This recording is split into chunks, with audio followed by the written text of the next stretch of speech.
함께 살펴볼 하나님의 말씀은 요한복음 16장 말씀 4절로 15절까지의 말씀 함께 찾으셔서 두 절씩 교독하시도록 하겠습니다. 주님의 영광을 나타내는 성령의 사역이라는 제목으로 계속적으로 요한복음 말씀 함께 살펴보길 원합니다. 저희는 그동안 요한복음 말씀을 계속적으로 1장부터 살펴보고 있는데요.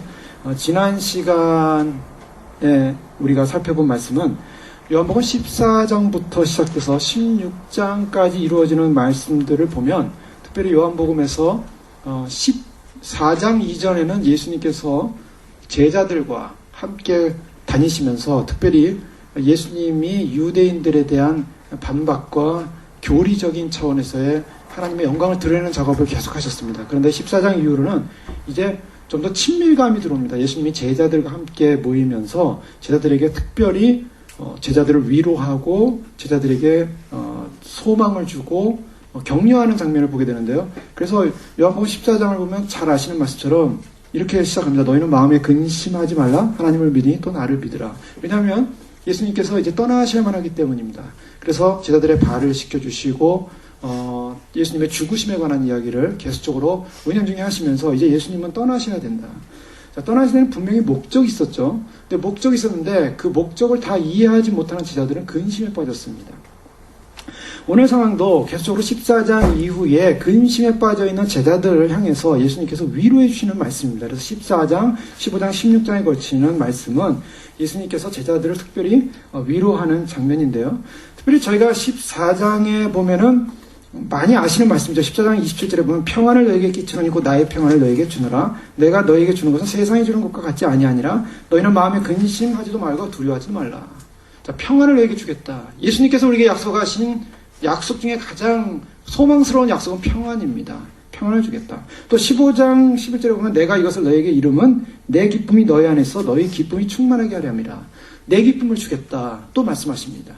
예수님께서 제자들을 남겨두면서 위로하고 격려한 말씀의 핵심은 평안과 기쁨이었습니다. 그런데 이 평안과 기쁨이 본질적으로 어떤 평안과 기쁨이었는가? 세상에서 아무 문제 없고 아무 일 없고 아무 고통 없고 아무 아픔 없는 게 평안이고 기쁨인가? 내가 원하는 거 다 잘 되는 게 기쁨인가? 여러분 어떻습니까? 그런 평안과 기쁨을 예수님이 말씀하셨을까요? 그렇지 않습니다. 예수님께서는 내 평안, 내 기쁨이라고 말씀하고 있습니다. 예수님께서는 이 땅을 살면서 사람들과 함께 거하고 사람들에게 복음을 전했지만 예수님이 정말 세상적인 관점에서 볼 때 정말 평안스러운 삶을 사셨을까? 아니요. 날마다 박대하고 그 다음에 비난하는 유대인들과 그들에게 그리스도가 어떤 분인가를 설명해주고 가르쳐주고 그리고 그들에게 진정한 하나님의 사랑을 심어주는 일을 계속했는데 계속적인 세상과의 갈등이었습니다. 그러나 주님은 평안하셨고 기쁨이 있었다라고 말씀하고 있습니다. 자, 그러면서요. 주님께서 지난 시간에는 이러한 평안과 기쁨을 약속하신 주님이 갑자기 세상으로부터 너희가 미움의 대상이 될 것이다 라는 말씀하셨습니다. 여기까지 좋았습니다. 평안과 기쁨. 우리가 교회를 다니면서 기독교의 믿음을 가지면서 평안과 기쁨에 대한 소망은 참 좋죠. 그런데 미움을 당할 것이다. 누군가로부터 박해를 당할 것이다. 누군가로부터 오해를 당할 것이다. 누군가로부터 인정받지 못할 것이다 라는 말을 들을 때는 사람들은 별게 불편할 수밖에 없습니다. 그런데 오늘 세상이 너희를 미워하는 이유에 대해서 말씀하고 있습니다. 그 이유는 뭐냐면 마태복음 13장에 걸쳐서 저희가 지난 시간에 왜 세상이 그리스도인들을 미워할 수밖에 없는가 그래서 살펴봤습니다. 이 세상이 그리스도를 미워하는 이유는 단 한 가지입니다. 모르기 때문입니다. 무엇을 모르냐? 그들이 가진 하나님 나라와 천국의 비밀을 몰랐기 때문이다. 몰랐기 때문에 이해를 못하는 것입니다. 예수님께서 십자가에 못 박혀 돌아가실 때 주여 저들의 죄를 용서하여 주시옵소서. 저들은 저들이 하는 일을 알지 못하니이다. 알지 못하는 세상이 한 일은 예수님을 십자가에 못 박은 것입니다. 이거 굉장히 중요한 교훈인데요. 저희가 예수 그리스도를 제대로 알지 못하고 하나님을 제대로 알지 못하면 예수님과 하나님에 대해서 하는 인간과 세상이 하는 반응은 그분을 대적하는 것입니다. 그분을 대적하고 그분을 박해하는 것.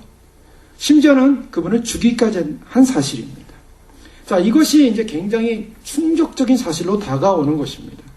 오늘 제자들에게 주님께서 무엇을 말씀하고 있냐면 제자들을 세상이 이해를 못할 것이다.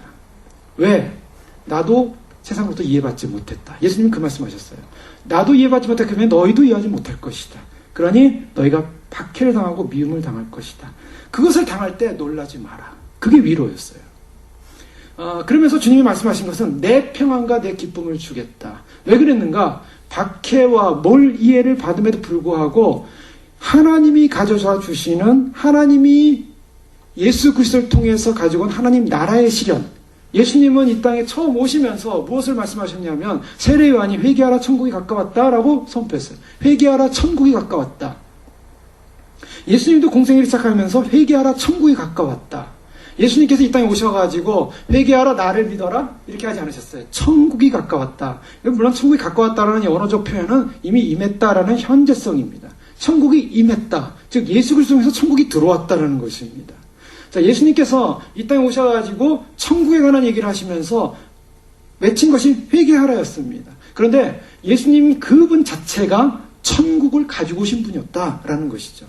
그래서 저희가요, 이게 복음서로 들어와서 우리가 신앙을 갖게 되면, 예수님을 알게 되면 그다음부터 우리가 관심 가져야 될 것은 예수님 그분이 단지 나를 위해 십자가에 못 박혀 돌아가시고 나는 그분만 믿으면 천국, 그래서 보장받아놓은 인생, 보장받아놓은 천국, 여기서 만족해서는 안 되는 것입니다. 예수님이 어떤 분으로 오셨는가? 그분은 천국을 가지고 오신 분이었다라는 것입니다. 그래서 성경의 전체 주제는 사실 천국입니다. 천국이라는 말은 유대적 사고로서 하늘에 있는 나라지만 좀 더 이방인적 해석으로는 하나님 나라라고 할 수가 있습니다. 하나님 나라를 가지고 오셨다. 그래서 하나님의 킹덤을 가지고 오셨다. 하나님의 왕국을 가지고 오셨다. 예수님께서는 그 왕국이라는 것은 왕이 있는 것이죠. 예수님이 만왕의 왕, 왕께 만세, 우리가 왕이라는, 예수님께 왕이라는 호칭을 드리고 예수님이 최고의 주권자의 통치하는 것을 인정하는데 그 왕이 다스리는 통치하는 나라가 왔다라는 것입니다. 자, 그런데 그 나라의 왕을 발견하지 못하고 바라보지 못했기 때문에 세상 나라와 갈등이 일어날 수밖에 없었다는 것입니다. 그 나라 안에 들어간 백성들이, 그 나라 안에 질서 안에 들어간 그의 제자들이 세상 나라와 갈등을 가질 수밖에 없다라는 것이 예수님의 말씀이고, 그것을 당할 때 두려워하지 말고 어려워하지 마라 하고 16장 3절에 보면 그들이 이런 일을 할 것은 아버지와 나를 알지 못함이라 라고 주님 말씀하셨습니다. 그러면서 오늘 본문의 4절에 오직 너희에게 이 말을 한 것은 너희로 그때를 당하면 내가 너희에게 말한 이것을 기억나게 하려 하며 처음부터 이 말을 하지 아니한 것은 내가 너희와 함께 있었음이라. 자, 이 말씀을 지난 시간에 마지막으로 마쳤는데요. 왜 기억나게 하게 하려 함이라? 이 기억나게 한다는 것은 반드시 이런 일이 있다라는 것입니다. 그래서 세상으로부터의 몰 이해를 당하면서 믿음으로 살아가는 삶 가운데 행여나 미움과 행여나 박해가 올 때 두려워하지 마라 라는 예수님의 권면입니다. 그것이 근심하지 말 것에 대한 위로의 한 영역이었습니다. 그런데요, 이러한 근심 속에 빠져있는 제자들은 5절에 보니까 지금 내가 나를 보내신 이에게로 가는데 너희 중에 나더러 어디로 가는지 묻는 자가 없다라고 말하고 있습니다. 예수님이 지금 어디로 가시는데 그곳이 어디로 가는지 관심이 없다는 것이죠. 왜 그랬을까요? 6절에 보니까 도리어 내가 이 말을 함으로 너희에게 마음에 근심이 가득하였다. 자, 이유는 무엇인가 하면 제자들은 지금 뭔가 불안해지기 시작했어요. 제자들은 참 양처럼 이제 변화됐습니다. 바뀌었어요. 예수님 없이는 살 수 없는 존재가 되어버렸습니다.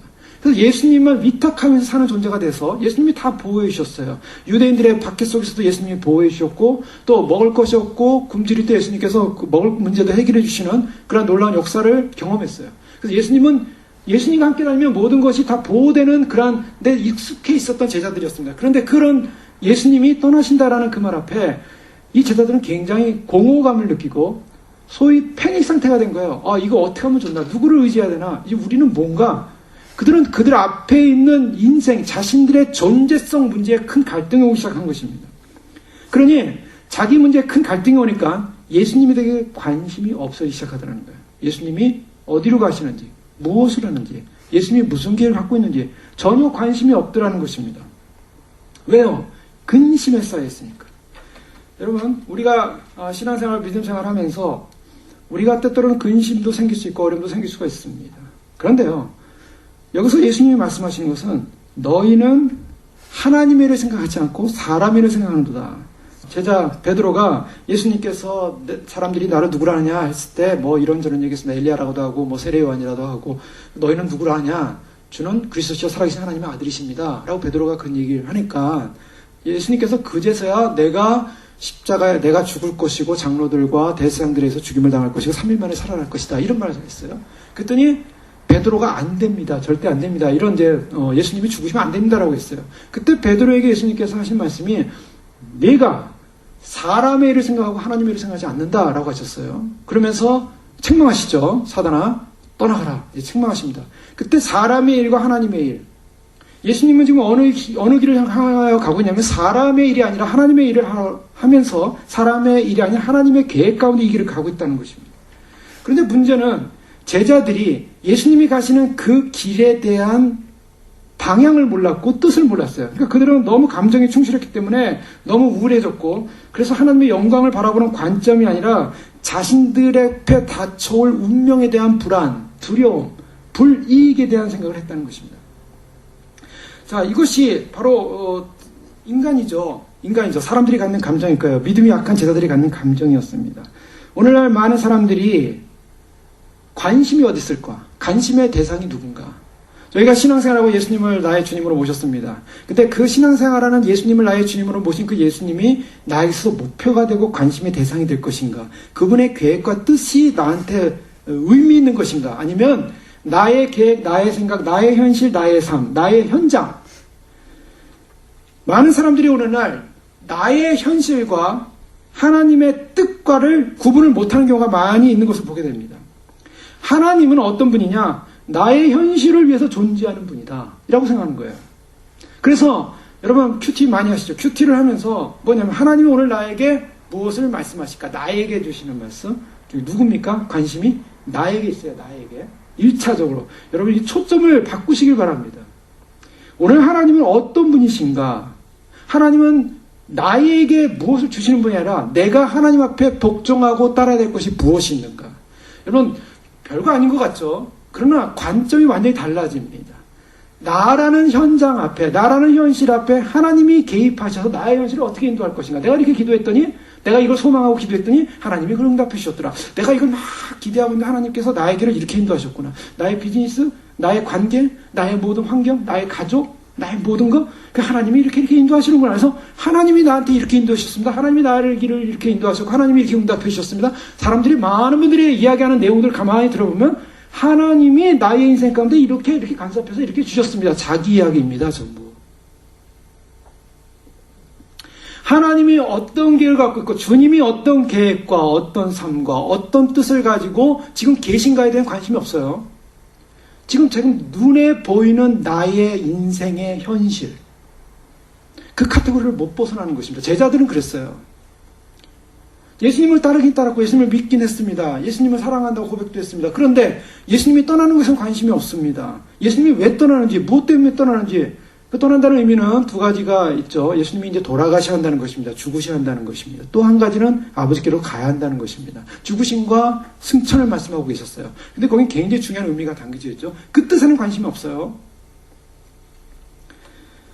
우리의 인생과 삶의 현장이 나의 현장 속에 하나님이 어떻게 간섭해 들어오시는가가 아니라 나의 삶의 현장이 하나님의 뜻과 하나님의 계획 앞에 서 있어야 한다는 것입니다. 그래서 완전히 삶의 방향성이 달라진다는 거예요. 제자들은요, 왜 그럴 수밖에 없었는가? 그들이 그럴 수밖에 없었던 것은 그들은 자신의 문제 속에 깊이 빠져있는, 그래서 자신의 울타리를 벗어날 수 없는 인생의 한계점에 있었던 존재들이었기 때문입니다.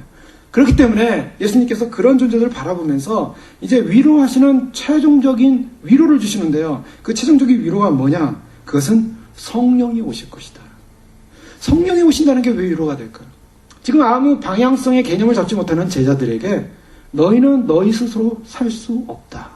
너희 스스로 존재하다가는 이렇게 방황하고 길을 잃고 하나님 뜻에 관심 없고 살 수밖에 없다. 성령이 오시면은 너희가 아니라 성령이 너희를 진리의 길로 인도하실 것이다. 여러분, 저희는요, 성령님이 계시지 않으면, 예수님 이후로 성령님이 계시지 않으면 우리는 참된 인생을 살 수 없는 존재들이라는 사실을 주님이 말씀하신 것입니다.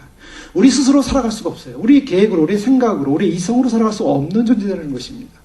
성령님이 내 안에 오셔야만, 성령의 인도를 받아야만이 참된 진리의 길로 인도를 받을 수 있다라는 것이 주님이 성령을 보내신다는 약속이었습니다. 그런데요, 이 성령님이, 우리가 이제 성령님이 오신다라고 하면은, 교회 다니면서 성령에 관한 첫 번째 이미지가 뭡니까? 성령을 받았다. 성령이 임한다. 그러면 대부분, 성령이 임하면 무슨 권능이 나한테 올 것이다. 파워가 올 것이다. 또 무슨 은사가 올 것이다. 또는 환상이 보일 것이다. 예, 여러분 성령님 하면 어떤 생각이 드십니까? 성령을 받아야 된다. 또 아니면 뭐 그런 것이 없을 수도 있겠죠. 그러나 성령님 하면은 대부분 나의 개인적으로 나에게 역사하시는 어떤 감정적인 영역 내지 또 성령이 주는 여러 가지 은혜들, 은사들, 물론 성령이 주는 은사들이 많이 있습니다. 고린도서에 보면은 성령에 관한 은사들이 쭉 나오고 있지 않습니까? 근데 그런 개인적인 부분을 많이 생각할 수 있어요. 그런데요, 오늘 주님이 특히 요한복음에서 말씀하시는 성령에 관한 이야기를 할 때 이 보혜사를 보내신다는 특별한 단어를 쓰고 있습니다. 파라클레토스라는 표현을 쓰고 있는데요. 이 보혜사를 보내셔서 무엇을 하신다고 말하고 있습니다. 무엇을 하신다고 말하고 있냐면 8절에 보니까 그가 와서 죄에 대하여, 의에 대하여, 심판에 대하여 세상을 책망하시리라. 자, 성령님이 오시는데 우리의 기대와는 좀 다릅니다. 성령님이 오셔서 우리를 좀 충만케 하고 우리를 좀 뭔가 좀 이렇게 에너지를 주셔서 내 삶을 좀 역동적이라 하고 세상을 향해 닿아서 이기고 내가 기도하면 뭐 기적이 막 일어나고 응답이 오고 막 불이 떨어지고 뭐 이런 어떤 역사를 기대할 수 있는데요. 성령님이 그런 역사로 오시는 것이 아니라 오늘 요한복음에서는 책망하러 오신다라는 말씀하세요. 여기 굉장히 충격이 오죠. 왜 책망하러 오신다고 할까? 네, 그것은 개인적인 성령의 역사에 대해서 지금 주님이 말씀하시는 것이 아니라 성령님이 이 땅에 오시는 객관적, 즉 신적 역사에 관해서 말하고 있습니다. 성령님이 이 땅에 오셨을 때 어떠한 사역을 할 것인가, 어떠한 일을 할 것인가, 이 부분에 대해서 예수님이 이제 말씀하시는데요. 죄에 대하여, 의에 대하여, 또 심판에 대하여 세상을 책망하시라. 근데 성령님이 오시는 사건은 오늘 너희에게 내가 떠나는 것이 유익이다라고 7절에 말하고 있습니다. 제자들에게 유익이 뭔가? 지금 제자들은 마음에 근심하고 있어요. 예수님이 떠날 것에 대해서 두려움 때문에. 그런데 내가 떠나는 것이 유익이다. 왜? 내가 떠나야 성령이 오시기 때문이다. 자, 이 말씀을 이제 하는 것이죠. 자, 그러면 여기 힌트가 있는 것입니다. 자, 성령님이 이 땅에 오신다는 것은 무엇을 말하는가? 예수님이 이 땅을 떠나신다는 것을 말해요.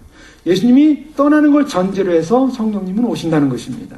성령님은 예수님이 있을 때 물론 성령의 역사가 예수님이 요단강에서 세례를 받고 나오실 때 성령님께서 임하셨죠. 예수님께 특별히 임한 사건이었습니다. 그러나 이 사건을 놓고 예수님이 그전에는 신적 권능이 없었는데 그때 신적 권능이 생겼다 뭐 이렇게 해석하는 사람들도 있는데 그렇지 않습니다. 예수님은 이미 태어나기 전부터 선지하시면서 하나님이셨죠. 그래서 히브리서 1장에 그는 본체의 형상이시다라고 말씀하셨고 요한복음 1장 1절에 태초에 말씀이 계시니라 이 말씀이 하나님과 함께 계셨으니 이 말씀은 곧 하나님이시라. 바로 예수님의 선지성을 말하고 있어요. 예수님은 선지하시는 그분이 이 땅에 오신 거예요. 그런데 성령을 그때 받음으로 성령의 역사로 말미암아 어떤 공생애적 사역을 인간의 몸을 입으시고 시작한 하나의 시작점으로 하셨는데요. 성령님이 없는 건 아니었어요. 그러나 제자들에게는 아직 성령이 임하지 않았어요. 그래서 제자들이 아직 성령을 받지 못했다라는 표현을 성경에서 보게 됩니다. 근데 제자들이 성령을 받기 위해서는 반드시 예수님이 떠나야 한다는 거예요. 떠나시는 걸 전제로 하는데 예수님이 떠나시지 않으면 안 되기 때문에 내가 떠나는 것이 성령이 온다. 근데 왜 성령이 오는 게 유익이냐는 거죠. 왜냐하면 예수님과 3년을 살았던 제자들이요. 예수님을 다 이해를 못했어요. 지금 마지막에 예수님이 왜 어떤 길로 가는지를 이해를 못하고 있습니다. 지금 무지한 거예요. 예수님의. 그런데 성령이 오시면요. 예수님이 어떤 분이신지 몰랐던 이 제자들에게 성령님께서 깨우침을 주고 깨달음을 주셔서 예수님이 어떤 분인가를 인식을 할 수 있다는 것입니다. 하나님이 어떤 분인가를 인식의 계시가 열린다는 거예요. 그래서 성령이 오셔서 진리의 성령이 오셔서 진리를 알려준다는 것입니다. 즉 예수님과 함께했던 제자들도 예수님을 다 이해할 수 없었고 하나님을 다 이해할 수 없었어요. 그런데 예수님이 떠나고 나서 성령이 임재하게 되면 그 성령으로 말미암아 예수님이 어떤 분이셨는가를 깊이 인식하게 되고 물론 육적으로 봤지만 또 함께했지만 인격적으로 경험했지만 그분이 어떤 분인가를 재인식하고 확신하게 되기 시작하고 하나님이 어떤 분인가를 알게 된다는 것입니다. 그것이 제자들에게 상상할 수 없는 축복이었다는 거예요. 상상할 수 없는 선물이라는 것입니다. 여러분 성령님을 받는다는 것이 내가 단지 교회 다니면 예수님 믿으면 성령님이 주어지니까 이 땅을 사는데 좀 힘이 드니까 좀 나에게 에너지를 주셔서 좀 잘 살 수 있는 힘을 주시는 어떤 그런 공급원 하나님의 공급원으로서의 성령님 정도로 생각하시면 안 됩니다. 성령님은 우리를 그리스도를 바로 알 수 있도록 인도하시는 분이고 하나님을 알 수 있고 그리스도를 알 수 있도록 인도하시는 분이라는 사실입니다. 왜 그런가? 자, 그것은 저희가 좀 더 살펴볼 필요가 있는데요. 그것은 요한복음 전체를 통해서 보는 요한복음이 가르치는 내용 가운데 성부 하나님, 성자 하나님, 성령 하나님의 관계를 가장 많이 가르치는 성경은 신약 성경 전체를 통해서, 신구약 전체를 통해서 성부, 성자, 성령의 관계를 가장 정확하고 가장 많이 가르치는 성경은 요한복음입니다. 그래서 요한복음을 읽어보실 때 이 성부 하나님과 성자 하나님과 성령 하나님의 관계를 보시면서 읽어보시면 좋은데요. 요한복음 5장 30절에 보면 예수님께서 이런 말씀하십니다. 내가 아무것도 스스로 할 수 없노라. 듣는 대로 심판하노니 나는 나의 원대로 하려고 하지 않고 나를 보내신 이의 원대로 하려는 거로 내 심판은 의로우니라. 자, 예수님이 자신의 원대로 할 수 있다고 하지 않았습니다. 나는 내 원대로 할 수 없고 내가 스스로 할 수 없다. 듣는 대로 심판하고 나의 원대로 하려 하지 않고 나를 보내신 이의 원대로 하려는 고로. 요한복음 8장 26절에도요. 내가 너희를 대하여 말하고 판단할 것이 많으나 나를 보내신 이가 참되심에 내가 그에게 들은 그것을 세상에게 말하노라. 예수님께서 하신 말씀은 예수님 말씀이 아니었어요. 예수님께서 하신 말씀은 하나님 아버지께 들은 말씀이었어요. 이것을 분명히 우리 인식해야만 합니다. 하나님으로부터 들은 말씀. 예수님은 자기 스스로 자존적인 말씀을 하신 게 아니었네? 주님은 그렇게 말씀하고 있어요. 자, 이것이 요한복음에 보여주고 있는데요. 자, 저희가요, 이 성경을 보면서 참 놀라운 것은 바로 이러한 부분입니다. 그는 아버지로부터 온 분으로서 왜 아버지가 가르쳐 주신 말씀을 듣고 말하고 아버지께서 하라는 대로 행했는가? 그 이유는 간단합니다. 아들이 이 땅에 오신 목적, 성육신하신 목적, 성자 하나님이 이 땅에 오신 목적은 아버지를 드러내고 계시하게 오셨다는 것입니다. 아버지를 증거하는 거예요. 자, 우리는 예수님을 믿죠. 예수님 믿으면 그 다음에 믿어지는 게 자동적으로 통과되는 게 뭡니까? 하나님 아버지를 믿는다는 것이 통과되는 거예요. 자, 예수님을 주님이라고 고백하죠. 근데 그 주님 안에 담겨져 있는 자연스러운 본체는 누굽니까? 하나님 아버지예요. 그러니까 하나님 아버지인가 예수님과 구별이 안 갑니다. 그냥 같은 동등한 하나님으로 우리가 인정하지 않습니까? 그런데 예수님은 성자로서 이 땅에 오셨는데 오신 것이 아버지에게 순종해서 오셨고 아버지를 드러내고 계시하신다는 겁니다. 자, 그런 말씀은 요한복음에 그냥 요한복음 5장, 요한복음 7장, 요한복음 8장, 요한복음 14장 다 나오고 있어요. 특별히 요한복음 5장 19절 이하의 말씀에 보면 그러므로 예수께서 그들에게 이르시되 내가 진실로 진실로 너에게 이르노니 아들이 아버지께서 하시는 일을 보지 않고는 아무것도 스스로 할 수 없나니 아버지께서 행하시는 그것을 아들도 그와 같이 행하느니라. 아버지께서 하신 일을 보지 않고는 안 하신다. 아버지의 일을 보고 했다는 것입니다. 아버지께서 아들을 사랑하사 자기가 행하시는 것을 다 아들에게 보이시고 또 그보다 더 큰 일을 보이시사 너희로 놀랍게 여기게 하시리라. 예? 그러면서 계속 예수님께서 말씀하시는 것은 나는 아버지의 뜻대로 한다. 그래서 5장 30절에 내가 아무것도 스스로 할 수 없노라. 듣는 대로 심판하노니 나는 나의 뜻대로 하려 하지 않고 나를 보내신 이의 뜻대로 하려 함으로 내 심판은 의로우니라. 나의 뜻이 아니라는 것입니다. 자, 요한복음 7장에도 동일한 말씀이 나오고 있습니다. 아들이 하는 일은 아버지를 계시하는 거예요. 아버지를 드러내는 것입니다. 그래서 제자 중에 아버지를 좀 보여주십시오. 그랬죠? 그랬더니 예수님이 하신 말씀이 나를 봤는데 왜 아버지를 보여달라고 하느냐. 지금 예수님을 보는데 아버지를 봤다는 거예요. 아버지를 계시하고 있다는 거예요. 자, 이 부분이 굉장히 중요한 부분이고요. 예수님은 그러면서도 자기 스스로가 어떤 분이셨는가 아버지와 같은 분이다 라고 말씀을 또 하십니다. 요한복음 10장 30절에 예수님이 나와 아버지는 하나이니라. 유대인들이 왜 예수님을 십자가에 못 박혀 죽였냐면 그것은 예수님께서 자신이 아버지와 같다라고 얘기했기 때문이에요. 유대인의 사상은 지금도 마찬가지입니다. 지금 유대주의는 하나님은 유일신 하나님 아버지 외에는 없어요. 그래서 지금도 이스라엘 가서 전도하는 분들 보면 유대인들에게 전도하지 않습니까? 우리에게 메시아가 왔다, 예수님입니다. 그랬더니 그 예수님은 하나님과 같은 분이고 하나님의 아들이다라고 할 때 그 유대인들이 뭐라고 반응하냐면 하나님은 단 한 분밖에 없다. 어떻게 인간이 하나님이 될 수 있냐? 절대 못 믿는 거예요. 유대인들이 예수님 믿기 어려운 게 바로 그겁니다. 그들 속에 사로잡힌 단 한 가지 유일신 사상, 하나님 외에는 신이 없는 거예요. 그럼 다른 건 뭐냐? 다른 분들은 다 선지자 내지 하나님보다 부족한 존재라고 인식하고 있는 거예요. 그래서 이단 중에, 교회사 중에 이단 중에 아리우스라는 사람이 있었는데, 이 아리우스는 초대교회 당시에, 초대 좀 지나고 한 300년 정도 지난 다음입니다. 예수님은 하나님이 아니었다. 하나님의 아들이었는데 그는 인간이었고 단지 초자연적인 잉태를 했을 뿐이고 요한에 의해서 세례 받을 때 그때 어떤 하나님의 아들로서 인식을 해서 그가 하나님의 사역을 했다. 그렇기 때문에 그는 전적으로 하나님과 동등하지 않다라고 했어요. 그래서 이단이 됐습니다. 하나님과 아들은 동등하다. 원래는 동등하다. 여러분 삼위일체라는 말씀 들어보셨을 겁니다. 삼위일체, 성부, 성자, 성령이 하나다. 이 삼위일체라는 말은요, 사람들이 혼란스러운 게 뭐냐면, 일체, 그래가지고, 3이라는 숫자에 자꾸 이렇게 매이게 돼요. 그런데요, 이것을 3이라는 숫자 개념으로 보지 마시고요. 예수님은 아들은 아버지를 계시하시는 분인데 아버지가 동등하다.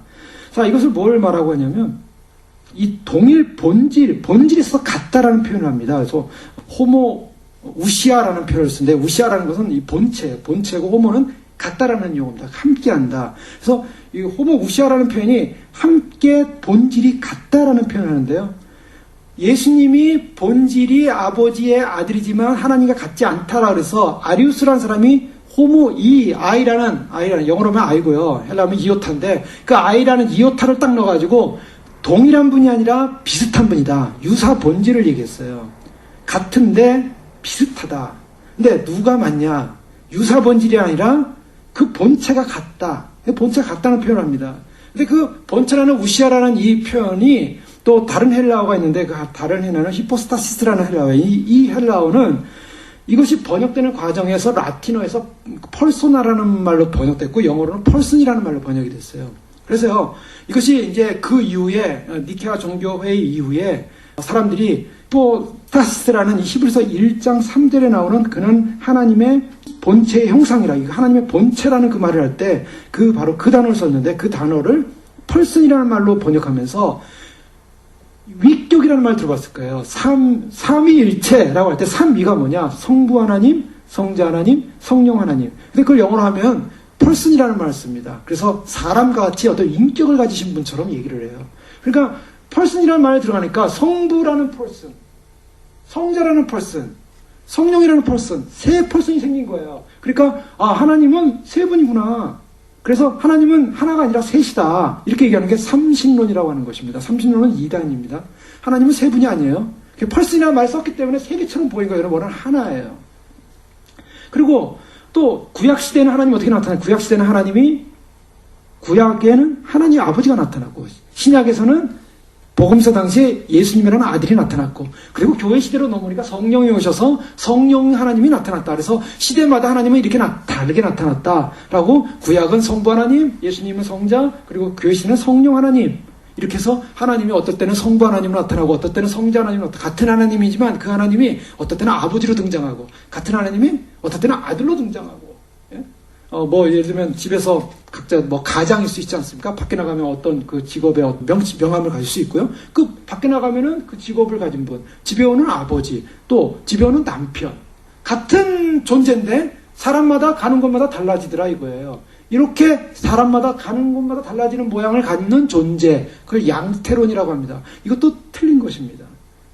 혼란스럽죠. 삼신이라는 말도 틀리고 양태로 틀려요. 그럼 뭐가 맞는가? 본체에서 변함이 없는데요.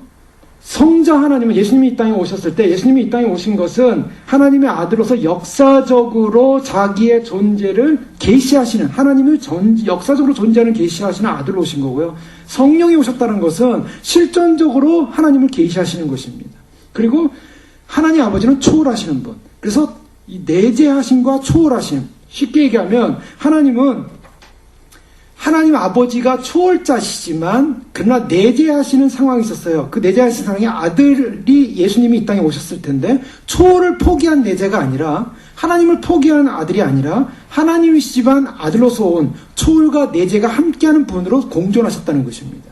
더 나아가서 성령 하나님이 계시지만 이 성령 하나님 우리 안에 실존적으로 내재하시지만 성부 하나님, 성자 하나님을 빼버리고 성령 하나님만 존재하는 것이 아니라 이 하나님이 이 성부 성자라는 이 하나님이 초월적으로 계시면서 우리 안에 실존적으로 내재한다는 거예요. 그래서 우리가 예수님 믿게 되면 예수님이 이런 말씀하셨죠. 내가 너 안에, 너는 내 안에. 자, 예수님이 하신 말씀이에요. 내가 너희 안에 거하겠다. 자, 우리 안에 지금 예수님이 거하십니까? 우리 안에 어디 예수님이 보입니까? 예수님 눈은 어디 있고 코는 어디 있고 어디 있습니까? 예수님이? 지금 예수님이 우리에게 육체로 거하고 있지 않아요. 그런데 성령님이 우리 안에 계심으로 말미암아 초월하시는 성부와 성자가 함께 연합돼서 우리 안에 하나님이 거하신다고 얘기합니다. 그래서 우리의 몸이 하나님의 성전인 것과, 자, 성령님의 성전이라고 얘기하지 않아요. 예수님의 성전이라고 얘기하지 않아요. 하나님의 성전인 것과 이렇게 말씀하고 있는 거예요. 그래서 우리 안에 초월하신 하나님이 바로 성령의 내재를 통해서 함께하고 있다. 그 하나님이 성령님만 존재하고 있는 게 아니라는 것입니다. 그런데 이 관계는요, 아들은 아버지를 계시하고 있고요. 그 다음에 오늘 말씀해 보면 13절에 보면 이렇게 말씀합니다. 그러나 진리의 성령이 오시면 그가 너희를 모든 진리 가운데로 인도하시니 그가 스스로 말하지 않고 오직 들은 것을 말하며 장래를 너희에게 알리시리라. 그가 내 영광을 나타내니 내 것을 가지고 너희에게 알리겠습니다. 자, 여기 중요한 말씀입니다. 그가 내 영광을 나타내니 내 것을 가지고 너희에게 알리겠다. 자, 예수님께서 앞으로 성령이 오시는데 그 성령이 어떤 역할을 하냐면 내 것, 즉 예수 그리스도의 것을 가지고 나타내겠다. 즉 여기서 우리가 중요한 걸 발견하게 되는데요. 아들은 철저하게 아버지를 드러냈었습니다.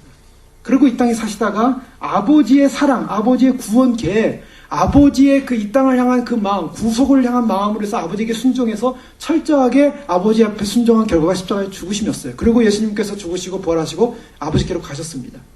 그 다음에 성령이 오셨는데요. 이 성령님이 하시는 일은 철저하게 누구를 계시하냐면 아들을 계시하고 있어요. 그리스도를 계시하고 있다는 거예요. 그런데 제자들에게서 가장 중요한 선물이 무엇이었는가? 가장 중요한 선물은 바로 초월하시는 하나님을 담을 수 있는, 초월하시는 하나님이 함께 할 수 있는, 내재하는 성령님이 우리한테 온다는 사실입니다. 이것이 교회 시대에 이루어진 엄청난 축복이에요. 그래서 내재하는 성령님이 우리에게 오심으로 말미암아, 성령님이 우리 안에 계심으로 말미암아 우리가 하나님 아버지와 아들을 깨달을 수 있고 인식할 수 있고 만날 수 있고 교제할 수 있는 축복이 주어진 것입니다.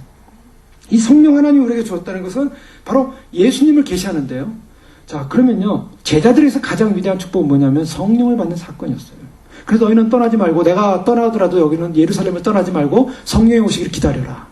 제자들이 그전에는 힘이 없고 능력도 없었지만 성령님을 기다렸다 결국 성령을 받지 않습니까? 성령 받으니까 그들이 입에서 나오는 말이 권능이 있기 시작하고 그들이 생각하는 것, 그들이 이해하지 못했던 것, 그리고 그들이 예수님 말씀하신 것들이 다 기억나기 시작했어요. 다 복잡한 퍼즐들이 다 맞춰지기 시작했어요. 그래서 구속이라는 딱 그림이 그려졌고 예수 그리스도라는 그림이 그려졌어요. 성령님이 오심으로 인하여 놀라운 축복이었어요. 그런데요, 제자들의 인생은 성령 받고 어떤 삶을 살았습니까? 성령에 이끌려서 인생을 살았어요. 그리고 누구를 증거했습니까? 제자들은 바로 성령님에 이끌려서 예수 그리스도를 증거하기 시작했어요. 예수 그리스도의 죽으심과 부활을 증거하기 시작했어요.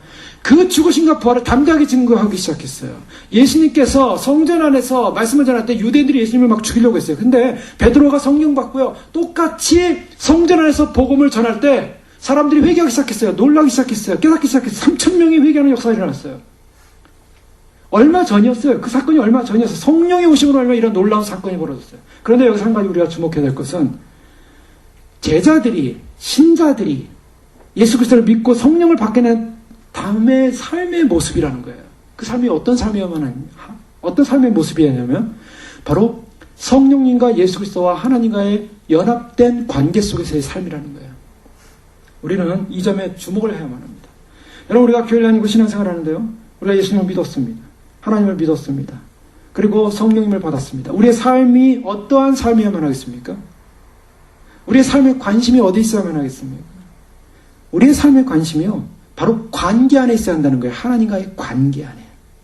내가 이 땅에서 사는 삶의 문제 속을 바라보면서 그 삶의 문제 속에 하나님을 데려오는 것이 아니라 내가 하나님의 관계 안에서 성령님이 예수 그리스도를 계시하시지, 내 안에 계신 성령님은 나를 통해서 예수 그리스도를 드러내시고 예수님의 뜻을 드러내시고 예수님의 방향을 드러내시고 예수님의 삶을 드러내라고 우리를 부르신 줄 믿습니다. 자, 그것이 가장 중요한 초점이에요. 우리가 예수님을 알게 되고 하나님을 알게 되고 성령을 받게 되면 우리의 삶이 그때부터 어떻게 변환되냐면 우리의 가치성이 하나님과의 관계성 속에서의 가치성으로 변환된다는 것입니다. 그것이 크리스찬입니다. 그 관계성으로 변화되니까 세상이 놀라는 거예요. 세상이 이상하다고 생각하는 거예요. 저 사람 미쳤나? 왜 바뀌었지? 왜 세상 사람 그렇게 살지 않는가? 세상 가치관을 살지 않는가? 자, 이제 좀 더 구체로 들어가세요. 8절에 보면 성령님이 오셔서, 그래서 성령님 관계 안에 사는데 그 성령님이 무엇을 말하고 있는가? 객관적으로 무엇을 말하냐면 그가 와서 죄에 대하여 말한다 라고 말하고 있어요. 자, 성령님 오신 게 왜 죄에 대하여입니까? 1차적으로 예수님을 믿는 사람들도요, 성령을 받게 되면 제일 먼저 나타나는 현상이 어떤 죄에 대한 자각입니다. 예수님 믿을 때 죄에 대한 자각을 받을 때 성령이 역사해요. 또 죄에 대한 자각을 하고 회개할 때 성령이 임하게 돼요. 성령님은 죄에 대해서 인식시킵니다. 왜? 그는 거룩한 분이니까 거룩하지 않은 것에 대해서 알려주시는 분이에요.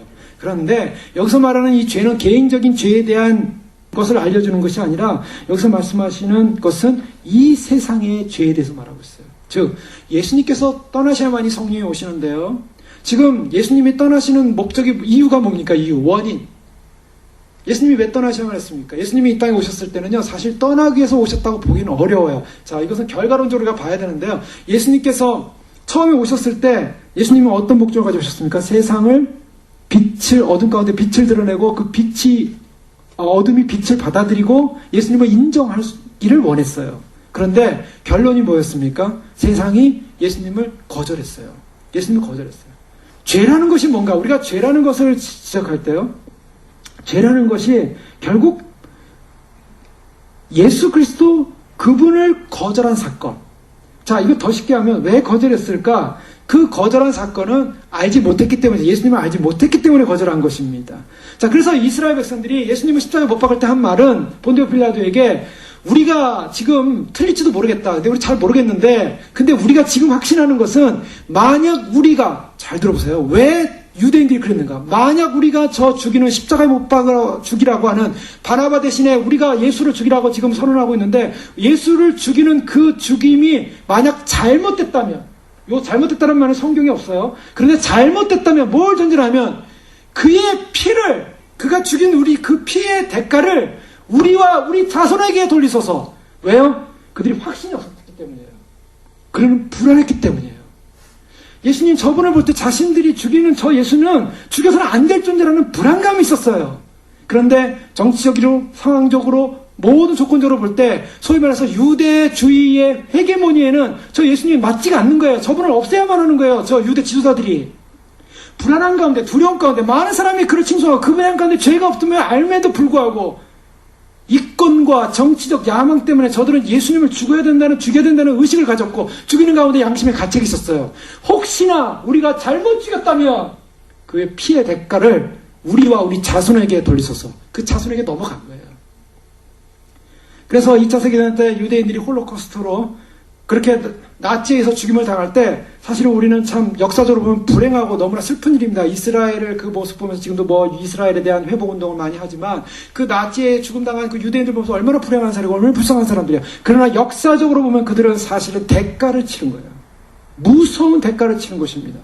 자, 왜 그랬을까요? 왜 예수님을 죽이고 무서운 죄의 대가를 치러만 했습니까? 그 자손이. 그것은 몰랐기 때문이에요. 여러분, 죄는 무엇이냐면 하나님을 하나님으로 알지 못하는 것이 죄입니다. 왜 오늘날 사람들이 예수를 안 믿으면 왜 천국 못 가요? 자, 이거는 너무 좋은 말이죠. 긍정적인 말입니다. 천국 못 가요. 근데 예수를 안 믿으면 왜 지옥 가요? 자, 이것은 부정적인 말이죠. 그러나 사실이에요. 천국 못 가니까 어디 갑니까? 공중에 헤매는 게 아니에요. 지옥 갑니다.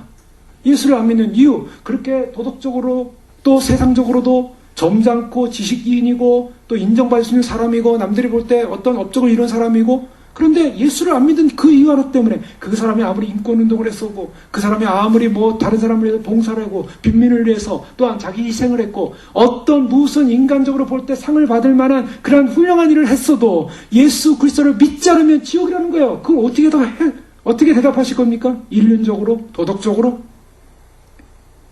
하나님을 알지 못하는 것, 그것이 예수 그리스도를 알지 못하는 것, 그것이 죄라는 것입니다. 예수님을 우리가 믿고 나서요, 놀라는 게 한 가지 있어요. 예수님 안 믿었으면 큰일 날 뻔했다. 아주 막 쓰라려 내리는 거예요. 안도의 한숨을 쉽니다. 안 쉬어보셨습니까? 그거 쉬셔야 됩니다. 아, 예수님 믿었더니 내가 이런 엄청난 축복을 받을 수 있었구나. 예수님 믿고 그 구원의 이 놀라운 축복, 보화가 보이지 않습니까? 예수님 믿고 난 결과, 하나님 나라의 후사가 된다. 하나님 나라에 들어간대요. 여러분, 예수님 압니까? 하나님 나라 안으로 들어가려고 문 옆에 가서 두들겨 보시죠. 문이 열리나? 안 열립니다. 예수 그리스도의 보혈에 의지하지 않고는 절대로 열릴 수 없는 문, 천국의 문이에요. 그런데 예수님 믿고 났더니 그 천국의 문이 열릴 뿐만 아니라 들어가서 주님이 예비하신, 하나님이 예비하신 상급과 기업과 축복이 예비되어 있다는 게 천국이라는 축복. 이걸 알고 났을 때, 와, 어마어마한 사건이구나, 엄청난 사건이구나. 가슴을 쓸어내면서 내가 예수님을 어떻게 알게 됐지? 부모님으로부터? 아니면 주변에 있는 사람부터? 어떻게 알게 됐지? 어떻게 교회를 다니게 됐지? 어쨌든 이 모든 사건을 생각할 때 놀라워요. 그런데요, 여기서 이제 예수님이 무슨 말씀하시냐면, 누가복음 14장의 말씀을 보면, 어떤 사람, 14장 28절에 보면 너희 중에 누가 망대를 세우고자 할진대 자기의 가진 것이 중공에까지 족할는지 먼저 앉아 그 비용을 예산하지 않겠느냐? 예수님께서 망대를 세우는데 망대를 세우기 위해서는 계산하지 않겠냐는 거예요. 무슨 건물을 세우는데 건물 세우려면 건축비가 얼마고 그 들어가는 소요되는 게 얼마고 다 계산하지 않겠냐라는 거예요. 세상 사람들이 하는 얘기를 주님께서 끌어들이신 겁니다. 어떤 사람이 전쟁을 치르는데 임금이 전쟁을 치르는데 10,000명이 우리 군사가 있는데 저 상대방은 20,000명인데 우리가 가진 군사 무기와 군사 숫자로 저 20,000명의 군인들을 저 상대방을 이길 수 있을까? 어떤 전략으로 이길 수 있을까? 어떤 전술을 쓸까? 생각하지 않겠냐는 거예요. 자, 이것이 세상 사람들의 삶의 법칙이죠. 사람들이 이 땅을 살면서 어떻습니까? 이 땅을 살면서 사람들이요, 이윤 계산에 빠르죠. 우리가 세상만 딱 나가면, 주일 지나고 세상만 딱 나가면 그다음부터 어떻게 생각합니까? 이윤 계산. 내가 어떻게 살아야 내가 내 삶에 이윤을 남길 것인가? 어떻게 살아야 내 삶에 이윤을 남기면서 좀 더 편안하고 안전하고 좋은 삶을 살 것인가? 어떻게 해야 더 많은 이윤을 남길 것인가? 이윤을 남겨서 나는 어떻게 할 것인가? 제가 아는 어떤 지사님은 예전에 미국에 왔는데 그 나이가 많으신 지사님이었어요. 근데 연세 많으신 분이 평생을 그 로또를 사셨대요. 그 복권. 항상 사시더라고요. 그래서 제가 그 사시지 마시라고. 안 됩니다, 그거. 안 되니까 굉장히 마음에 별로 이렇게 기분 좋아하지 않으시더라고요. 근데 본인도 안 돼요. 안 되는 거. 여태까지 샀는데 한 번도 안 됐대요. 그리고 또 사면서 항상 생각되는 거, 이거 또 안 될 텐데. 하고 또 산대요. 근데 그동안 산 그 로또 값 얼마인지 모르겠지만 계산을 해보면은 얼마 나오겠죠. 그런데 안 됐으니까 손해본 거 아닙니까? 손해봤는데 그걸 또 왜 사냐는 거죠. 손해보는 걸 알면서, 손해를 보면서 왜 사는 거죠. 그 이유는 사고 났는데 우연찮게 정말 어떠한 사건으로 본인이 로또에 당첨이 됐다고 생각해보세요. 그러면 자기가 그동안 평생 산 로또 값하고 그 당첨 금액하고 비교가 안 된다는 거죠.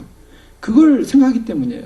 계산을 하는 거예요. 아, 그렇죠. 내가 저걸 사면 그동안 손해본 거 다 갚고도 남고 다 보상받는다. 자, 예수님 믿고 나서 우리가 놀라는 건 바로 그런 부분입니다. 아, 우리가 예수님 믿은 것이 얼마나 위대한 이득이었는가, 축복이었는가.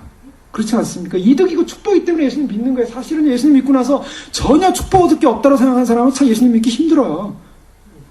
예수님 믿고 나서 너무나 내가 그동안 산 삶의 가치에 비해서 예수님이 줄 영광스러운 축복이 위대하다는 축복의 기쁨이 있어요. 마찬가지입니다. 주님께서 이 계산하라는 말씀할 때 누가복음 14장에 보면 16절 이하에 보면 잔치할 시간이 이르렀는데 어떤 사람이 큰 잔치를 배설하고 많은 사람 초청합니다. 그런데 그 초청할 때 사람들이 다 그 잔치에 거절을 해요. 그래서 일치 사양합니다. 나는 밭을 샀음에 불갑을 나가봐야겠고, 나는 소 겨리를 샀음에 시험하러 가야 되고, 나는 장가 들었으니 안 되고, 나는 안 됩니다. 이런저런 일로 안 됩니다라고 초청을 거절하는 사건이 일어나지 않습니까? 그러니까 주인이 막 잔치를 배설했는데 사람들이 거절하니까 길가에 가서 사람들 데려와라. 병신, 소경, 전원자 막 빨리 데려와라. 뭐 이러면서 그 사람을 강권해서 데려와라라는 이런 메시지를 전해요. 그러면서 하신 말씀이 계산하라는 말씀이었어요. 왜요? 그 잔치를 배설했는데 잔치에 들어가는 것이, 잔치에 참여하는 것이 이익이겠느냐, 이득이겠느냐, 잔치에 참여하지 않는 것이 이득이겠냐라는 말씀이에요. 주님이 하신 말씀은요, 우리에게 그런 부분을 주고 있어요. 이 세상이 주님 오실 때가 됐는데, 주님 오실 때 됐다는 걸 사람들이 다 얘기합니다. LA 동부 지역에 있는 한 큰 교회, 그 목사님이, 마지막 때가 됐습니다. 마지막 때가 됐으니까 우리가 하나님이 마지막 때 주실 복을 받아야겠습니다. 이렇게 나가더라고요. 어떻게 들어보면 맞는 말 같아요. 마지막 때인데, 마지막 때 복. 그런데 사실은 언밸런스죠. 마지막 때이기 때문에 우리가 정신 차리고 믿음으로 삽시다 해야 되는데 마지막 때 복을 받아야겠다. 복으로 가더라는 거죠. 자, 마지막 때까지는 다 왔어요. 그런데요, 마지막 때까지 왔을 때 우리의 삶의 태도가 어떤 것이나 되는가. 자, 계산해 볼 필요가 있습니다. 좀 우리가 정말 주님 오심의 때가 임박했다는 사실을 우리가 인식하고 알 때 그것을 준비하는 것이 이득이 될 것이냐, 준비하지 않을 것이 이득이 될 것이냐, 내가 괜히 그거 준비했다가 손해보면 어떨 것이냐. 여러분 어떻습니까? 손해가 볼 일이 있겠습니까? 주님은 마땅히 준비하라고 하고 마땅히 깨어있으라고, 마땅히 예배하고 있으라고 하고 준비한 사람을 칭찬합니다. 주님은. 성경을 보세요. 준비한 사람 칭찬하죠. 준비하지 않은 사람은 다 칭찬받는 사람 아무도 없어요. 마태복음 25장에 보야 다 준비하고 있다가 준비된 사람이 비록 다 졸았지만, 10처녀가 졸았지만 5처녀 신랑으로 다 맞으러 나오라 했을 때 그나마 기름 준비한 처녀들이 맞이하지 않습니까? 준비한 사람이 결국 이득이에요, 사실은. 준비하지 않은 사람은 그날에 가서 큰 어려움을 당할 수가 있어요. 제가 12월 말에 잠깐 인터넷에 나온 그 CTS, 한국의 그 기독교 방송에 어떤 뉴스에 방영한 거 잠깐 봤는데, 한국에 이제 베리칩 얘기가 많이 나오니까 이제 한국 교회가 이제 여러 가지 혼란스러웠죠. 작년 가운데, 재작년 가운데. 또 요즘 미국도 마찬가지 않습니까? 오바마 케어라는 것을 하면서 그것이 칩이 강제로 들어가게 될 것이다. 그러면서 그런 문제를 사람들이 이제 혼란이 많고 그 문제에서 기독교적인 해석을 해야 되지 않겠는가. 그런 문제가 많이 나왔어요. 그래서 한국 교회 교단적으로, 신학적으로 그걸 해석을 했습니다. 해석을 하는 과정에서 사람들이 많은 이제 논란을 가졌어요. 그런데 특별히 이제 이 CTS에서 방영한 건 한국기독교 생명윤리협회라는 것이 있는데, 이 한국기독교 생명윤리협회는 생명윤리입니다. 즉 여기에는 대부분 이제 의사 선생님들이, 기독교 크리스찬 의사 선생님들이 이제 가입된 누가회라든가 한국의사회라든가 이런 분들이 이제 가입이 되어 있고요. 또 그 외에 이제 신학자들이 가입되어 있고, 또 많은 그 한국 기독교 윤리 운동을 하는 윤리 운동원들이 다 통합이 돼가지고 하던 그 한국기독교 생명윤리협회라는 것이 만들어졌더라고요. 2000년대 초에 만들어진 것 같아요. 제가 있을 때는 없었는데, 한국에 있을 때는. 그때 누가 있었고 이런 거 있었는데요. 배아세포, 줄기세포, 이거 예민하지 않습니까? 도덕적으로 문제가 되고, 또 복제하는 문제, 또 이거 어떻게 볼 것이냐, 낙태 문제 어떻게 해석할 것이냐, 일상적으로 기독교 안에 일어나는 일들일 수 있거든요. 자살 문제, 지금 교회들 안에서 자살 문제 많이 일어나고 있지 않습니까? 그래서 사람들이 신학윤리위원회 사람들이 모여서, 보수윤리위원회 사람들이 모여서 자살 문제 어떻게 해서 해결할 것이냐. 근데 요즘 신학은요, 보수 신학은요, 한국의 고신이나 합동이나 이런 보신학들이 모여가지고 결론 낸 게 뭐냐면, 자살이라는 거, 이거 자살했다고 천국에 가지 못한다는 성경의 보장이 없다. 말이 어려운가요? 자살이라는 것은 천국에 가지 못한다는 보장이 없다. 갈 수 있다라는 겁니다. 그걸 그렇게 말을 돌려놨어요. 그렇게. 그러니까 어떤 이유로든 갈 수도 있고 못 갈 수도 있다. 근데 못 간다라고 하지 않고 이렇게 이제 윤리 해석을 그렇게 하는 거예요. 그러니까 사람들에게 뭘 열어줍니까? 뭘 열어줘요? 죽음에 대한 길을 열어주는 거예요. 그런데요, 노아 이후로요, 하나님께서 사람을 죽인 자는 반드시 피값을 찾는다라고 그랬어요, 하나님이. 그것은 왜냐하면 사람의 생명은 피에 있기 때문이다, 이렇게 말씀하셨어요. 당연히 자기 자신을 죽이는 것에 대해서 하나님께서 살인으로 보는 거죠. 절대로 기독교에서는 살인을 인정하지 않고 자살도 인정하지 않습니다. 근데 이런 윤리 문제를 가지고 이제 따지는 곳인데, 거기서 문제가 생겼어요. 사람 몸에 들어가는 칩이 과연 성경에서 말하는 육류표냐라는 질문을 던지니까 사람들 가운데 논란이 많지 않습니까? 언제 성경에 요한계시록에 베리 칩이라고 적어있냐? 666이지. 666이라고 적혀있지, 어찌 베리 칩이라고 적혀있냐? 칩이 어딨냐? 자, 그런데요. 자, 이 문제를 어떻게 해석했냐면, 박정 공동대표라는 분이 이렇게 인터뷰를 하는 걸 제가 보고 그대로 적었습니다. 단순한 거부보다도 윤리적으로, 신학적으로 그런 것들이 어떤 문제가 있는지 정확히 짚어나가는 것이 절대적으로 필요합니다. 자, 이제 윤리위원회 이제 공동대표예요, 이분이. 이제 의사 선생님이신데요. 이분이 뭐라면 무조건 반대하거나 무조건 찬성하거나 하지 말고, 이건 과연 윤리적으로, 그래서 그 신학적으로 접근하지 말고 윤리적으로 사람 몸에 칩을 넣어서 RFID 소위 말해서 그 인공위성에서 그 사람의 위치도 추적하고, 요즘 얼마나 놀라운 시대입니까? 컴퓨터도요, 사서 그 보안 프로그램 딱 깔면요, 보안 프로그램에다가 도난 방지 프로그램을 딱 깔면 이 컴퓨터가 어디 있는지 딱 나와요. 지금 우리 가지고 있는 셀폰, 우리 위치 다 추적되고 있지 않습니까? 또 거기에는 나오는 주파수가 인간 몸에 지칠 여러 가지 영향들, 여러 가지 이런 문제들이 과연 인간 사회에 정말 어떤 영향을 주고, 도덕적으로 어떤 영향을 주고, 과연 그것이 사람 몸에 들어가는 것이 맞냐 틀리냐, 이 문제를 정확히 짚어야 된다. 신중론이죠. 유비쿼터스 시대에 와서 이제는 인간이 아무리 편하고 좋은 시대에 최첨단의 과학 시대에 접어들어서 날마다 발전하는 인간의 필요한 이기 문명을 발전해가지만 과연 이것이 인간의 도덕성과 인간의 삶과 주님이 마지막 때 말씀하신 말씀과 무슨 관계가 있는지 신중해야 한다는 것이죠.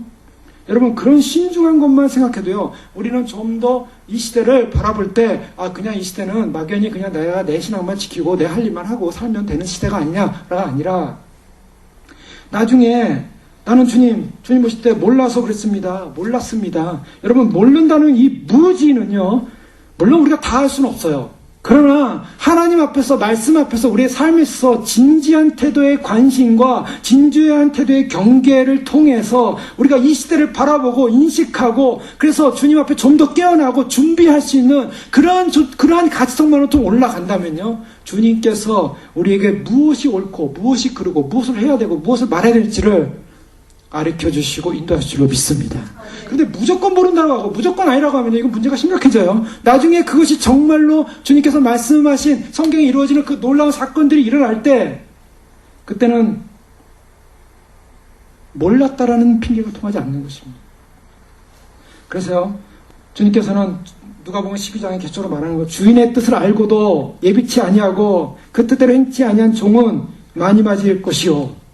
주님의 뜻을 알아야 한다는 것입니다. 알고 행해야 한다는 것입니다. 자, 몰랐기 때문에 천국의 비밀이 쏟아지고 천국의 비밀이 마태복음 13장에 주어졌는데 사람들이 그것을 몰라고 인식하지 못했기 때문에 천국을 발견하지 못했어요. 주님의 나라를 발견하지 못했고 예수님을 발견하고 예수님을 인식하지 못했어요. 그래서 예수님을 모르니까 예수님 십자가에 못 박혀 죽였다고요. 그런데 요한복음 10장에서는 예수님 무슨 말씀하시냐면, 내 양은 목자의 음성을 듣는다. 자기 양을 다 내어놓은 후에 앞서가면 양들이 그의 음성을 아는 거로 따라오대. 자, 양들은 목자의 음성을 안다는 거예요. 양들이 목자의 음성을 알아서 그분을 섬기는데, 세상이 목자를 모르고 예수 그리스도를 모르니까 예수님은 십자가에 못 박았다. 바로 그것이 죄라는 것입니다. 그래서 성령님이 오셔서 하시는 말씀은, 내가 죄에 대해서 심판한다라는, 책망한다는 이 죄는 뭐냐? 예수님을 몰라서 십자가에 못 박은 죄. 또 두 번째는 의에 대하라면 무슨 말인가? 요한일서 2장 1절에 보면 우리에게 대언자가 있으니 곧 의로우신 예수 그리스도라는 이 말씀하고 있습니다. 자, 의로우신 예수님은 의로우신 분인데, 지금 이 의라면 예수님께서 내가 가니 너희가 다시 나를 보지 못할 것이다. 나를 보지 못할 것이라는 게 의예요. 무슨 말씀입니까? 예수님께서 십자가에 못 박을 때 사람들은 자신들이 한 것을 의라고 생각했어요. 왜냐하면 예수님이 하나님의 아들이라고 하나님과 동등하다고 하니까 그것이 십자가에 못 박는 사건이었는데, 그것이 세상적으로 볼 때는 의였지만 실제로 예수님이 하늘나라로 올라가셨어요. 자, 의의 본체이신 하나님께서 예수님을 받아주셨습니다. 그래서 하나님 보좌 우편에 앉으셨어요. 무엇을 말하고 그 다음에 성령을 보내셨어요. 무엇을 말하냐면, 성령이 오셨다고 하는 것은 이 세상이 자신들이 의라고 생각해서 예수님을 불의하다고 해서 죽인 그 사건을 하나님이 받아주심으로 말미암아 이 세상이 불의하다라는 것을 선언했다는 것입니다. 의가 뭐냐? 하나님 예수 그리스도가 십자가에 돌아가시고 하나님께로 가니까 하나님이 그분을 받아주셨다는 거예요. 바로 그분이 받으신 사건을 통해서 십자가에 못 박혀 죽은 세상이 불의한 사건이 됐다.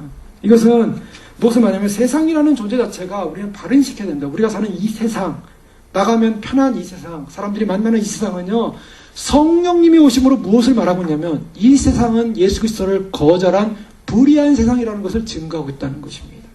그 때문에 세상은요, 사람들이 그래요. 사회 복음을 해서 사회를 변화시키는 것이 크리스찬의 임무다. 사회를 바꾸자. 그 사회를 바꿔서 사회를 바꾸면 그러면 하나님 나라가 온다. 마르크스나 공산주의 사상에서는 이 땅 가운데 사람들이 잘 사는 평안한 모든 사람이 공통하게 분부 차이 없이 사는 세상이면 세상이 좋은 세상이 올 거라고 생각했죠. 그런 세상이 왔습니까? 공산주의라고 대표하는 소련이나 중국이나 북한을 볼 때 과연 공산주의 사상, 그 사상이 세상에서 이루어졌습니까? 이루어는 좋았을지 모르겠어요. 이루어지지 않았어요. 세상에서 안 이루어져요. 오히려 공산주의 다 포기하고 자본주의 경제로 들어오고 다 바뀌지 않습니까? 지금 북한 보십시오. 북한은 오히려 독재로 가고, 독재 중에 독재로 가지만, 여러분, 세상은요 사회복음으로 변화되지 않는다는 거예요. 세상은 무엇이냐? 세상은 사실 엄밀하게 보면요, 물론 세상이라서 우리가 복음을 전하고 그 안에 있는 백성들에게 예수님을 소개하고 하나님 나라로 우리가 통치로 인도하지만, 세상이라는 그곳은 정죄의 대상이라는 거예요. 지금 무슨 말이냐면, 지금 그 다음에 세상을 책망하시는데 심판에 대하여 책망하신다는 거예요. 즉 세상이 어떤 것인가? 성령님이 이 땅에 오셨다는 거. 우리는 긍정적인 차원에서 그동안 볼 때 예수님이 떠나시고 성령이 오심으로 교회 시대가 성령의 시대가 되기 때문에 복음이 증거되고 선교가 일어나고 땅까지 복음이 증거된다. 이것이 성령의 사역이었어요. 이것은 긍정적인 기독교의 긍정적인 차원이었지만 반대적인 차원으로 보면 성령이 오심으로 말미암아 세상은 이제 심판에 직면한다. 왜? 책망한다는 이 말은요, 선고가 일어났다는 말이에요. 선고가 일어났다는 이 말은 선고 다음에 무엇이 남았냐면 그 다음에 선고에 대한 집행이 남았다는 것입니다. 때문에 성령님이 이 땅에 오셨다는 것은 결국에는 성령에 의해서 이제 이 땅이 심판받을 세상이다라는 것이 증거되고 있고, 결국 이 심판받을 세상은 성령님이 떠남으로 말미암아 집행이 이루어집니다. 그것이 언제나 어디에 나옵니까? 데살로니가 후서 2장 6절 7절에 보면 너희는 지금 그로하여금 그의 때에 나타나게 하여 막는 것이 있는 것을 아나니 불법의 비밀이 이미 활동하였으나 지금은 그것을 막는 자가 있어 그 중에서 옮겨질 때까지 하리라. 여기서 막는 자가 있다 그랬어요. 막는 자가 옮겨지면 그 다음에 뭐냐면 그때 불법 판자가 나타난다. 자, 막는 자는 모든 신학자들이 공통되게 말하는 이 데살로니가 후서 2장 7절에 나오는 막는 자는 누구냐면 바로 성령 하나님을 말해요. 성령 하나님이 이 세상을 지금 막고 있어요. 아직도 성령 하나님이 그리스도인을 통해서 아직 심판을 보류하고 있다고요. 그런데 이 성령 하나님이 이제 떠나신다고요. 옮겨지게 되면 누가 나타나냐면 불법 판자가 나타난다는 거예요. 그 불법 판자가 누구냐? 이 불법 판자라는 이 불법이라는 것은 법이 없는 사람이죠. 그래서 다니엘 9장에 나오는 소위 한 일에 나타나는 적그리스도. 자, 이것은 뭐 교회 종말론과 연관이 있지만 교회 시대가 끝나면 종말이 옵니다. 근데 이 교회 시대가 끝나는 것은 무엇을 말하냐면 성령님이 오순절 때 오셨다가 성령님이 떠나시는 사건을 말하는 겁니다. 자, 성령님이 떠나시면 어떤 사건이 일어납니까? 이제 성령님이 우리 안에 내주하시는 그 성령님이 교회와 함께 여기서 떠나게 되면 성부 하나님과 성자 하나님과 성령 하나님이 함께하는 소위 말해서 새하늘과 새 땅, 요한계시를 말하는 새하늘과 새 땅이 이루어지는 그런 그런 하나님의 구속의 역사가 일어나는 거예요. 그렇기 때문에 지금 이 세상은 어떤 세상인가? 이 세상은 성령이 오셔서 지금 책망하신다. 오늘 요한복음의 말씀처럼 예수님은 죄에 대하여, 의에 대하여, 그리고 세상의 심판에 대하여 세상에 선고하셨다는 것입니다. 선고하신다. 성령 하나님께서 오셔서 하는 일이에요. 그 성령 하나님께서 우리가 개인적으로는 주님을 만나서 우리의 죄도 회개되어지고 성령의 은사도 받고 교회 생활도 하고 믿음 생활도 하고 주님의 인도를 받고 있지만 또 주님을 사랑하고 하나님을 알고 있지만 결론적으로 보면 그 성령님이 이 땅에 계시는 동안 그것을 증거하다가 이 땅의 심판을 증거하다가 결국 심판이 오기 때문에 이 심판을 피하고 영원한 구원의 구속의 영광에 들어오십시오. 성령의 은혜 가운데 들어오십시오. 하나님 나라 안에 들어오십시오. 이것이 지금 복음의 증거고요. 교회가 하는 일이고요. 교회가 마지막까지 해야 될 일이고요. 그 성령이 떠나게 되면 이제 심판이 온다는 것입니다. 우리는 이 사실을 인식해야만 합니다. 그래서 주님께서 이 사실을 성령을 통해서 알려주시고 깨닫게 해주시고 그래서 선포하고 알려주십니다. 그 성령이 오시면 너희에게 13절에 보면 장래일을 너에게 알리시라. 많은 사람들이 이 장래일을 말할 때요. 예언, 장래, 성령이 오시면 막 예언이 날 것이다. 요즘 교회들 가운데 어떤 성도님들은 예언을 막 하는 사람들이 있어요. 예언의 은사가 필요하다. 뭐 고린도에서 말하는 예언하는데요. 이 장래일을 말하는 이 예언이라는 거 잘 주목하셔야 됩니다. 이 예언이라고 하는 것은 프리텔, 미리 말하는 것을 말하는 것이 아니라 하나님께서 계시하신 말씀을 해석하는 걸 말해요. 이거 언어적 의미가 그렇습니다. 그러면 예언은 뭔가? 성령님은 누구를 계시합니까? 그리스도를 계시해요. 성령님이 그리스도를 계시하는 그 계시는 어디서 완성됐냐면 요한계시록에서 완성됐어요. 더 이상 성령을 통해서 하나님의 구속적 계시를 예언하는 예언은 없어요. 그런 예언은 없어요. 구속적 계시를 계시하는 예언은 없습니다. 요한계시록 1장 1절에 보면 이것은 예수 그리스도의 계시라라고 말했어요. 누구의 계시의 주체는 예수 그리스도예요. 계시의 대상도 예수 그리스도예요. 예수 그리스도의 계시라. 그런데 일곱 교회에 말씀하시는 거 보면 에베소 교회에 말씀하시고 나서 2장 7절에 보면 귀 있는 자는 성령이 교회들에게 하시는 말씀을 들을지어다. 자, 계시는 누군가? 예수 그리스도에 관한 계시예요. 근데 성령이 그걸 말하고 있더라는 거예요. 자, 성령님께서 오셔서 장래일을 말한다라는 것은 앞으로 될 일을 말한다는 말씀입니다. 그런데요, 이 성령님께서 오셔서 장래일을 너에게 알리시리라. 그가 14절에 내 영광을 나타낼 것이다. 자, 성령님이 하시는 일은 장래일을 알리시면서, 즉 하나님께서 이루실 구속적 영광의 사건을 말씀하시면 무엇을 말하냐면 영광을 나타낼 것이다. 요한복음 17장에 보면 예수 그리스도의 영광이 결국 우리의 목적이라는 것을 보게 돼요. 예수님이 제자를 위해서 기도하는데 10장 12절에 보면 아버지여 내게 주신 자도 나 있는 곳에 나와 함께 있어 아버지께서 창세전부터 나를 사랑하심으로 내게 주신 나의 영광을 그들로 보게 하기를 원합니다. 영광을 보기 원합니다. 여러분, 우리 신앙의 본질적인 주님께서 위로하시는 목적이 있다면 바로 그겁니다. 주님께서 제자들을 남겨놓고 떠나시면서 이제 성령을 보내시는데요. 성령을 받은 우리가 정말 이 성령을 받은 이 시대 가운데, 마지막 시대 가운데 우리가 소망해야 될 것이 있다면 정말 성령이 세상을 심판하고 성령이 심판하는 것을 외치고 있고 죄에 대해서 인식시키고 있는 이 마지막, 그래서 주님 오실 때 우리가 바라야 될 것은 나의 영광을 그들도 보길 원합니다. 나의 영광이 뭡니까? 성경에서 말하는 예수 그리스도의 영광은요, 이제 이루어질 장래 계시의 마지막은 마태복음 10장 20절에 인자가 아버지의 영광으로 그 천사들과 함께 오리니 그때 각 사람이 행한 대로 갚으리라. 아버지의 영광으로 오신다. 예수 그리스도의 영광이 드러나는 날은 이 우리의 삶 가운데 예수님의 영광이 드러나는 날은 이제 그분이 역사적으로 육체의 몸을 가지고 부활하신 그분, 승천하신 그분이 다시 오실 때 영광이 드러난다는 것입니다. 영광을 세상에 선포할 거예요. 세상은요, 예수님이 십자가에 못 박혀 죽어 돌아가시는 것까지만 봤어요. 예수님이 비참하게 죽는 것까지만 봤어요. 세상은. 예수님이 어디서 부활하셨는지, 어디서 누구에게 나타났는지 세상은 본 사람이 없어요. 제자들은 봤어요. 500의 형제들도 봤어요. 승천하는 것까지 봤어요. 세상 사람 어느 누구도 예수를 안 믿는 사람은 예수님이 죽는 것까지는 봤어도 예수님이 다시 부활했고 승천했고 못 봤어요. 그런데 그래서 예수님은 십자가에 마지막에 비창에 돌아가신 예수님만 본 거예요. 세상 사람들은. 그래서 슈바이처가 말한 것처럼 예수는 실패했다. 엘리 라마 사바타니, 하나님 어찌하여 나를 버리셨습니까? 이 말하고 예수는 죽었다라고 선언했어요. 그러나 예수님은 실패한 분이 아니었어요.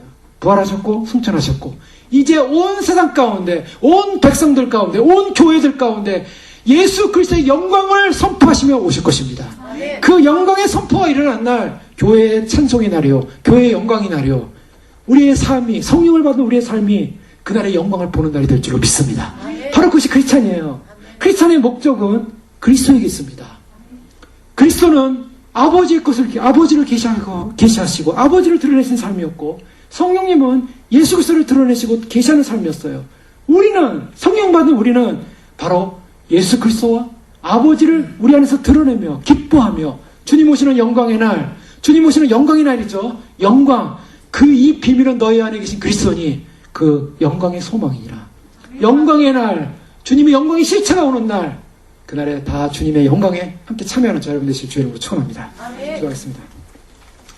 이 시간 기도할 때 그렇습니다. 함께 기도할 때 주님 그렇습니다. 주님의 영광의 날이 옴을 저희가 목표로 삼고 소망하며 달려가며 믿음으로 주님 그날에 주 앞에 설 수 있는 귀한 믿음의 승리자들 될 수 있도록 저희를 축복하여 주시고, 이 세상에 근심 없습니다. 주님만이 우리의 목적이기에 우리에게 근심을 대신하신 예수 그리스도, 주님을 해서 만족하고 기뻐하고 영광을 돌립니다.